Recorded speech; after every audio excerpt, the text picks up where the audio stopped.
भारत माता की, भारत माता की, छत्रपति शिवाजी महाराज की, धर्मवीर छत्रपति संभाजी महाराज की, जय श्री राम, जय जय श्री राम।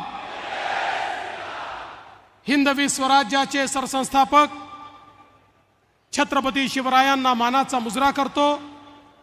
भारतीय राज्यघटनेचे शिल्पकार भारतरत्न डॉक्टर बाबासाहेब आंबेडकर यांना मानवंदना अर्पित करतो।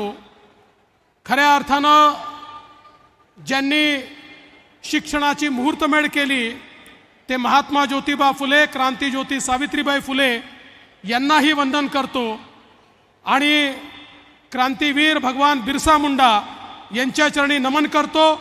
आज मंचावर उपस्थित असलेले अखिल विश्वातील सर्वाधिक लोकप्रिय नेते आणि आपले प्रधानमंत्री माननीय नरेंद्र मोदीजी,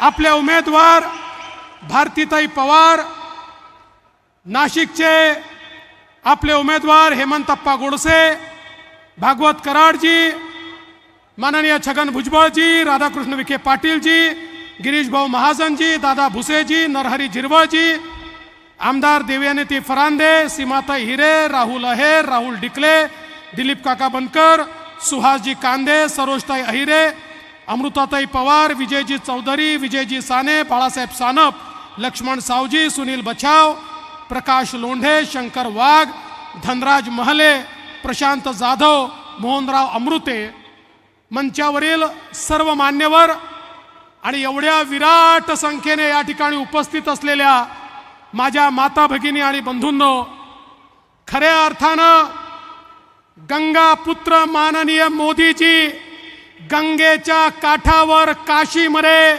आपला फॉर्म भरल्यानंतर या दक्षिण काशीला गोदावरीच्या किनाऱ्यावर तुम्हाला भेटण्याकरता आले आहे। बंधू भगिनींनो, गंगा पुत्र मोदीजींना मी एवढीच विनंती करणार आहे की आमच्या या नाशिकमध्ये, नगरमध्ये आणि मराठवाड्यामध्ये आमची जी तहान आम्हाला भागवायची आहे त्याकरता पश्चिमी वाहिन्यांचं जे पाणी आणायचं आहे, जे नार पारचं पाणी आणायचं आहे त्याची व्यवस्था आम्ही केली आहे। फक्त मोदीजींचा आशीर्वाद आम्हाला हवा आहे आणि आपल्याला माहिती आहे मोदी है तो, मोदी है तो, मोदी है तो। त्यामुळे मी विश्वासानं सांगतो तुमचं सरकार हे पाणी या ठिकाणी आणल्याशिवाय राहणार नाही।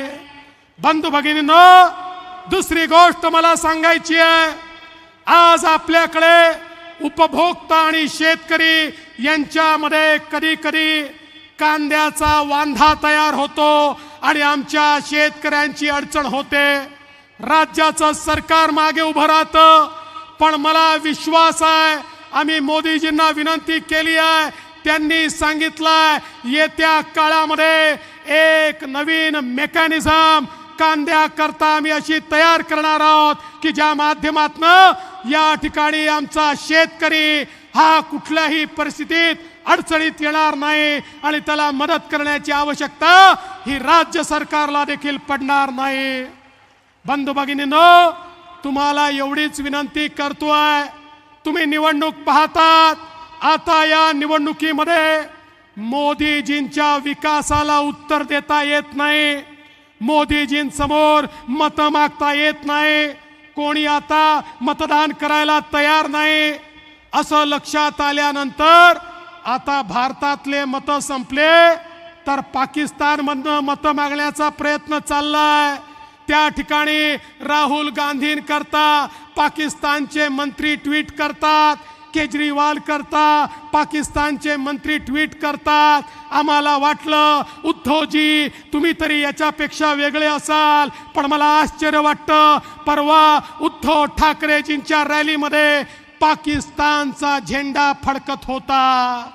काय दुर्दैव आहे बघा, हिंदू हृदय सम्राट शिवसेना प्रमुख बाळासाहेब ठाकरे यांच्या सुपुत्राच्या रॅलीमध्ये मतांच्या लाचारी करता जर पाकिस्तानचा झेंडा फडकत असेल तर या ठिकाणी सर्व देशभक्त मोदीजींच्या पाठीशी उभे राहतील आणि सांगतील मोदीजी हम आपके पीछे है आणि भारत माता की जय म्हणत येत्या 20 तारखेला या दिंडोरीमध्ये भारतीताईंच्या कमळाचं बटन आणि नाशिकमध्ये हेमंतप्पांच्या धनुष्यबाणाचं बटन हे सगळे देशभक्त या ठिकाणी दाबल्याशिवाय राहणार नाही।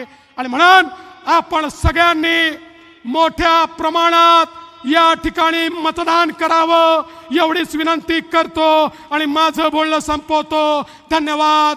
जय हिंद, जय महाराष्ट्र।